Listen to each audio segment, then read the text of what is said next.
வணக்கம், welcome to my channel. உய்ய ஒரே வழி உடையவர் திருவடி. இன்றைக்கி நம்ம பார்க்க போகிறது ஜனமே ஜெயன் மகாபாரத கதை. அஸ்தினாபுரத்தின் அரியணையை அலங்கரிச்சிட்டு இருந்தவர் அரசர் ஜனமே ஜெயன். இவர் வில்லுக்கு விஜயன் அர்ஜுனன், அர்ஜுனனின் மகன் அபிமன்யு, அபிமன்யுவின் மகன் பரீட்சித்து, பரீட்சித்துவின் மகன் ஜனமே ஜெயன். ஆக பாண்டவர்கள் வம்சத்தில் தோன்றியவர் தான் இந்த ஜனமே ஜெயன். தன்னுடைய சிறு வயதிலேயே அரியணை ஏறிட்டார்.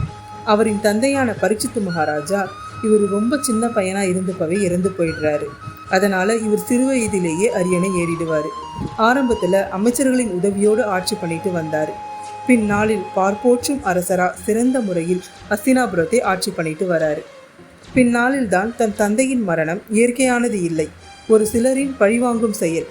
தக்ஷன் அப்படிங்கிற பாம்பு கடிச்சு தான் தன் தந்தை இறந்து போனாரு என்பதெல்லாம் ஜெயமே ஜெயனுக்கு தெரிய வருது. ஆமாங்க, பரீட்சித்து தக்ஷன் எனும் பாம்பு கடிச்சு தான் இறந்து போயிடுவான். அது அவனின் பழிவாங்கும் செயல். பரீட்சித்தின் கதை நம்ம யூடியூப் சேனலில் இருக்குது. அந்த வீடியோட லிங்க்கை டிஸ்கிரிப்ஷனில் கொடுக்குறேன். பரீட்சித்தின் கதையை தெரிஞ்சுக்கணும்னு நினைக்கிறவங்க அதை பார்த்துட்டு வாங்க. பரீட்சித்தை கொன்ற தக்ஷனை பழி வாங்கணும் அப்படிங்கிறதுக்காக பாம்பு இனத்தையே அழிக்க முடிவு செய்கிறாரு ஜனமே ஜெயன். சர்பயாகம் பண்ண முடிவு செய்கிறான். அந்த யாகத்தில் பாம்புகள் எந்த லோகத்தில் இருந்தாலும், அது பூலோகம், மேல்லோகம் அல்லது பாதாள லோகம் எங்கே இருந்தாலும் அந்த யாகத்துக்கு வர வைக்கப்படும். அப்படி வர வச்ச நாகங்கள் எல்லாத்தையும் அந்த யாகத்துக்கு பலியாக கொடுப்பாங்க. சர்பயாகம் நடத்தப்படுது. எல்லா நாகங்களும் வந்து யாகத்தில் விழுது. ஆனால் யாருக்காக இந்த சர்பயாகம் நடத்தினாரோ அந்த தக்ஷன் மட்டும் வரலை. நேரம் ஆக ஆக ஜனமே ஜெயனுக்கு நாம் இந்த யாகத்தில் தோத்துடுவோமோ அப்படிங்கிற கோபம் வருது. தக்ஷனுக்கு முன்னாடியே இந்த யாகம் நடத்துறது தெரியும். அதனால் இந்திரன் கிட்ட தஞ்சம் அடைஞ்சிருவான். இந்திரன் அவனுக்கு அடைக்கலம் கொடுத்து இந்திரலோகத்தில் மறைச்சி வச்சிருவார். ஜனமே ஜெயனுக்கு கோபம் அதிகமாகி யாகம் நடத்துகிற இடத்துல சத்தமாக தக்ஷன் இருக்கும் இடத்தை யார் சொல்கிறாங்களோ அவங்க எதை கேட்டாலும் தருவேன் அப்படின்னு சொல்கிறாரு. அப்போ அஸ்திகன் அப்படிங்கிற முனிவர் எழுந்திரிச்சு நிற்கிறாரு. அவர் வேத சாஸ்திரங்களை கரைச்சி குடித்தவர். அவர் சட்டுன்னு சொல்லிட்டார் தக்ஷன் எங்கே இருக்கான்னு. உடனே இந்திரனை வரவழைக்கும் மந்திரங்கள் சொல்லப்படுது. தக்ஷனும் அங்கே வரவழைக்கப்பட்டார். முனிவர்கள் அனைவரும் தக்ஷனுக்கு எதிரான மந்திரங்களை ஓதிடுறாங்க. தக்ஷனின் தவ வலிமை குறைஞ்சி அந்த யாக குண்டத்தில் விழ போகிறாரு. அந்த சமயத்தில் நிறுத்துங்கள் அப்படின்னு ஒரு குரல் கேட்குது. யாருன்னு பார்த்தா வேற யாரும் இல்லைங்க, அந்த அஸ்திகர் தான். தக்ஷன் எங்கே இருக்கான்னு சொன்னார் இல்லையா, அவரே தான். ஜனமே ஜெயனுக்கு ஒன்றுமே புரியல. எதற்கு நிறுத்த சொன்னீங்க அப்படின்னு கேட்க, தக்ஷனை கண்டுபிடிச்சி கொடுத்தா நான் என்ன கேட்டாலும் தரேன்னு சொன்னீங்க இல்லையா, இப்போது நான் கேட்குறேன், இந்த யாகத்தை நிறுத்துங்க அப்படின்னு சொல்கிறாரு. இதை அங்கே இருந்தவங்க எல்லாம் இதை கேட்டுட்டு ரொம்ப திகச்சு போயிடுறாங்க. ஜனமே ஜெயனுக்கு தலையே வெடிச்சிரும் போல இருந்து. ஆனாலும் கேட்குறாரு, முனிவரே நீங்கள் யார் அப்படின்னு கேட்டதும் அஸ்திகர் தன் உண்மையான உருவுக்கு வராரு. பாதி மனித உடல், பாதி நாக உடல்.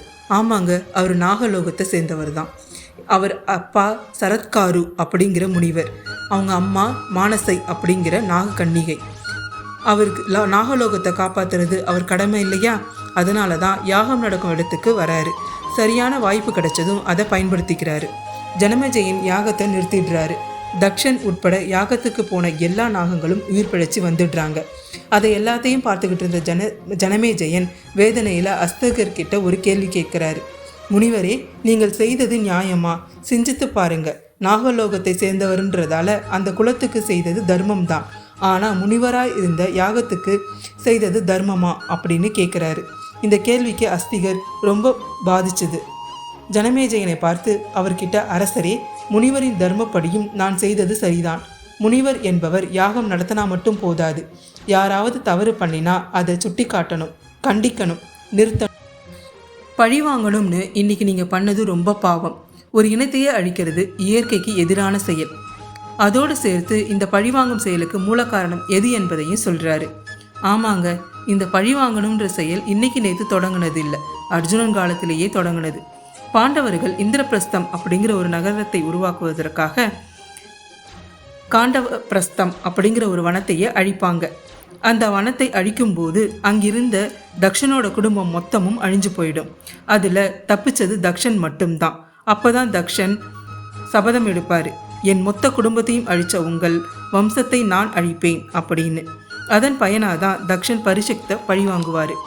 இதையெல்லாம் ஜனமேஜயன் கிட்ட சொல்லிட்டு இந்த பழிவாங்கும் படலத்தை நீங்கள் நினைச்சால் இதோடு நிறுத்திவிடலாம் அப்படின்னு சொல்லி தக்ஷனை ஜனமேஜயன் கிட்டையும் ஜனமேஜயன் தக்ஷன் கிட்டையும் மன்னிப்பு கேட்க சொல்வார். அதோடு இந்த பழிவாங்கும் எண்ணமும் முடிவுக்கு வருது. நன்றி. இந்த வீடியோ உங்களுக்கு பிடிச்சிருந்தா லைக் பண்ணுங்கள், ஷேர் பண்ணுங்கள், மறக்காமல் சப்ஸ்கிரைப் பண்ணுங்கள்.